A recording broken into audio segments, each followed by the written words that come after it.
Сәлем қыздар, бүгін біз сіздермен бірге пражский торттың кремін дайындаймыз. Творожный сырсыз, сливкисіз, өте дәмді, формасын жақсы ұстап тұратын крем міндетті түрде дайындап көріңіздер. Кремді дайындау үшін бізге 2 жұмыртқаның сарысы қажет. Оған 1 упаковка ванилин және 40 мл су қосып жақсылап араластырамыз. Араластырып болғаннан кейін асты қалың ыдысқа құйып 240 грамм сгущенка қосамыз. Барлығын араластырып, пайда болған массамызды орташа отқа қоямыз.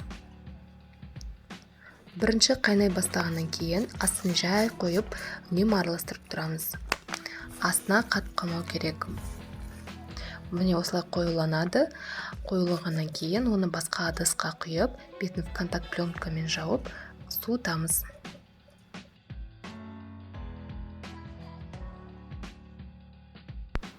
Алдын ала шығарып қойған бөлме температурасындағы 400 грамм сары майымызды аппақ боп көпіргенше ұлғайғанша миксерлейміз. Оған 20 грамм какао қосып, тағы да миксерлейміз. Дайын болған шоколадный массамызға алдын дайындаған кремімізді бір қасықтан қосып миксерлеп отырамыз. Шет-шетінде қалып кеткен кремдерді де осылай сырып отыруға ұмытпаңыздар. Дайын болған кремді кез келген бисквиттен торттарда, әртүрлі пирожныйлардың ішін толтыруға, капкейкелерде пайдалансаңыздар болады. Сіздерге ас болсын, сіздермен бірге болған Шолпан лайк басып, еңбегімді бағалап кетіңіздер. Сау саламатта болыңыздар.